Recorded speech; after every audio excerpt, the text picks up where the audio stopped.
तुलसीदास का संपूर्ण जीवन चरित्र। रामचरितमानस के अनुसार गोस्वामी तुलसीदास का जन्म संवत 1554 को प्रयागराज यूपी में राजापुर गांव में हुआ था। इनके पिता का नाम आत्माराम था और माता का नाम हुसली था। 12 महीने माता ने गर्भ में रखने के पश्चात तुलसीदास का जन्म हुआ। जन्म लेते समय ये रोए नहीं, बल्कि उनके मुख से राम नाम का शब्द निकला और जन्म से ही उनके मुख में 32 दांत मौजूद थे। ऐसे बालक को देखकर परिवार में शंका का माहौल बन गया, कहीं कोई अनिष्ट या अमंगल न हो जाए। इसलिए माता हुसली तुलसीदास को अपनी ही दासी चुनिया को सौंपकर दूसरे ही दिन स्वर्गवासी हो गई। दासी ने बड़े ही प्यार से तुलसीदास का लालन पालन किया। जब तुलसीदास लगभग 5 वर्ष के हुए तब दासी चुनिया का भी देहांत हो गया। अब तो तुलसीदास अनाथ हो गए और दर दर भटकने लगे। इस पर जगत जननी माता पार्वती को उस होनहार बालक पर दया आई। वे ब्राह्मणी का वेश धारण करके उसके पास जाती और उन्हें अपने हाथों से भोजन करा जाती।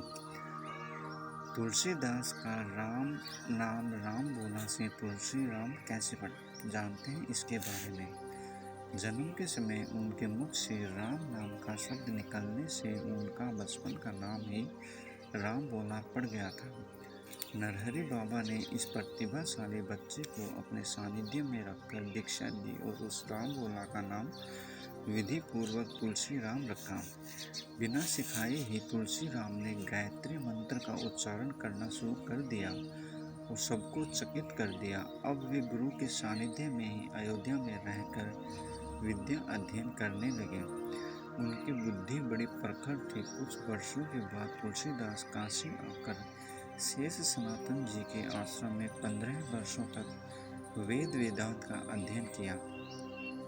इधर उनकी लोक वासना भी जाग उठी और वे गुरु से आज्ञा लेकर अपनी जन्मभूमि लौट आए। वहां आकर उन्होंने पाया कि उनका परिवार नष्ट हो चुका है। विधि पूर्वक अपने परिवार का श्राद्ध आदि संपन्न कर वहीं रहकर लोगों को भगवान राम की कथा सुनाने लगे। तुलसीदास जी जब पत्नी से मिलने गए, 29 वर्ष की उम्र में यमुना नदी पार स्थित एक गांव की अति सुंदर कन्या रत्नावली से उनका विवाह हुआ। तुलसी राम और रत्नावली का बहुत ही सुंदर जोड़ा था। उनका विवाह तो हो गया था, परंतु गौणा नहीं हुआ था। गौणा नहीं होने के कारण तुलसीदास जी काशी आकर वेद वेदांत के अध्ययन में लग गए। वेदांत का अध्ययन करते समय एक दिन अचानक तुलसीदास को अपनी पत्नी रत्नावली की बहुत याद आने लगी और वो अपने गुरु से आज्ञा लेकर राजापुर आ गए। रत्नावली अपने मायके में थी क्योंकि उनका गौना नहीं हुआ था। तुलसीदास जी काली अंधेरी रात में रत्नावली से मिलने के लिए निकल पड़े। उस समय बहुत तेज बारिश हो रही थी। तेज बारिश के कारण यमुना नदी पूरे उफान पर थी और वहां उस वक्त कोई नाव नहीं थी। तभी अचानक तुलसीदास को यमुना में बहती आ रही एक लकड़ी का लट्ठा दिखाई दिया, जो वास्तव में कोई लकड़ी नहीं बल्कि एक मृत शरीर था। उसी के सहारे तुलसीदास ने उन उफनती यमुना नदी को पार किया और रत्नावली के घर तक पहुंच गए। रत्नावली के घर के पास एक बड़े पेड़ पर एक रस्सी लटक रही थी, जो वास्तव में रस्सी नहीं वह एक सांप था। उसके सहारे वो रत्नावली के कक्ष तक पहुंच गए। तुलसीदास रत्नावली से मिलने के लिए इतने आतुर थे कि उनको यमुना नदी में एक लाश और एक लकड़ी के पेड़ पर लटक रहे सांप की जगह रस्सी दिखाई दी। जब रत्नावली ने उनको देखा तो भयभीत हो गई और उनको कहा कि वापस चले जाएं, क्योंकि गौना नहीं होने के कारण वह नहीं मिल सकती, क्योंकि इसके कारण उनकी लोक लज्जा पर सवाल उठेंगे। रत्नावली ने तुलसीदास को एक दोहे के माध्यम से शिक्षा दी। वह दोहा इस प्रकार है। अस्थि चरम में देह यह, तासो ऐसी प्रीति, नेको जो होती राम से, तो काहे भव भीत। इस दोहे के माध्यम से रत्नावली ने तुलसीदास जी को समझाया कि आप इस मांस के शरीर से जितना प्रेम करते हैं, यदि उसका आधा भी भगवान से कर ले तो आप भव सागर से पार हो जाएंगे।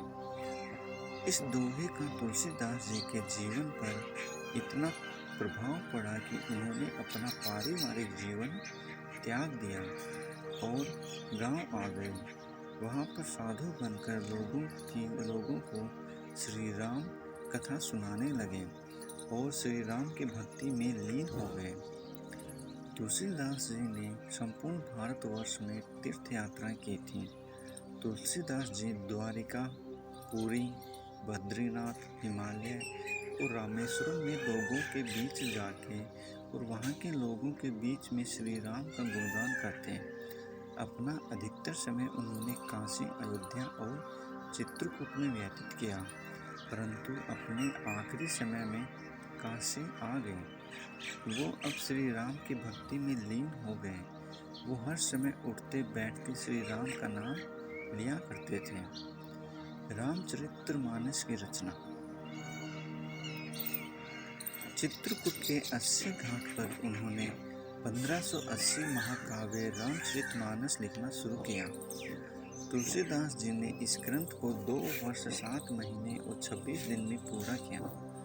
कहा जाता है कि रामचरितमानस महाग्रंथ को लिखने के लिए उनको हनुमान जी का मार्गदर्शन मिला।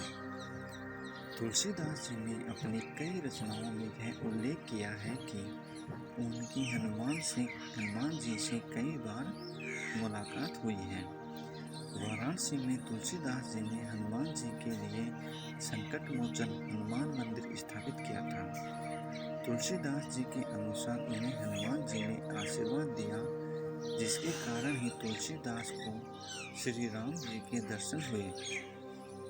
तुलसीदास जी ने अपनी रचनाओं में हनुमान जी के दर्शन के अलावा माता पार्वती और शिव के दर्शन का भी उल्लेख किया है। तुलसीदास को राम और लक्ष्मण के दर्शन होना। एक बार तुलसीदास जी कदमगिरी पर्वत की परिक्रमा करने निकले तो उन्होंने एक घोड़े की पीठ पर 2 राजकुमारों को बैठे हुए देखा, लेकिन उस समय वो उनको पहचान न कर सके। लेकिन थोड़े ही समय बाद जब उनको पता लगा कि वो श्री राम लक्ष्मण थे, तो वह बहुत दुखी हो गए। इन सभी घटनाओं का उल्लेख उन्होंने अपनी रचना गीतावली में किया है। और हनुमान जी की कृपा से अगली सुबह जब तुलसीदास जी चंदन घिस रहे थे, तभी श्री राम और लक्ष्मण ने उनको फिर दर्शन दिए और कहा कि वे ये तिलक करें। लेकिन तुलसीदास जी उनके दिव्य दर्शन में अभिभूत हो चुके थे, इस कारण वे तिलक करना भूल गए। फिर भगवान राम ने खुद अपने हाथों से तुलसीदास जी के माथे पर तिलक लगाया। तुलसीदास जी के जीवन का एक सुखद पल था। इस घटना के लिए एक दोहा बहुत प्रसिद्ध है, जो इस प्रकार है। चित्रकूट के घाट पर भय संतन की भीड़, तुलसीदास चंदन घिसत और तिलक लेत रघुवीर। चित्रकूट में हुए इस चमत्कार के बारे में विनय पत्रिका में उल्लेख किया गया है। कहा जाता है कि तुलसीदास का निधन किसी बीमारी के चलते हुआ था और उन्होंने अपने जीवन के अंतिम क्षण 80 घाट पर गुजारे थे। और ये भी कहा जाता है कि उन्होंने अपने अंतिम समय में उनकी रचना विनय पत्रिका लिखी थी और इसी रचना पर भगवान श्री राम ने अपने हस्ताक्षर भी किए थे।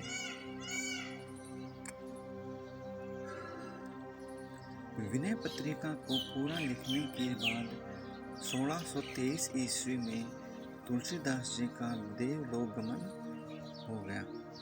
वीडियो देखने के लिए आप सभी का बहुत बहुत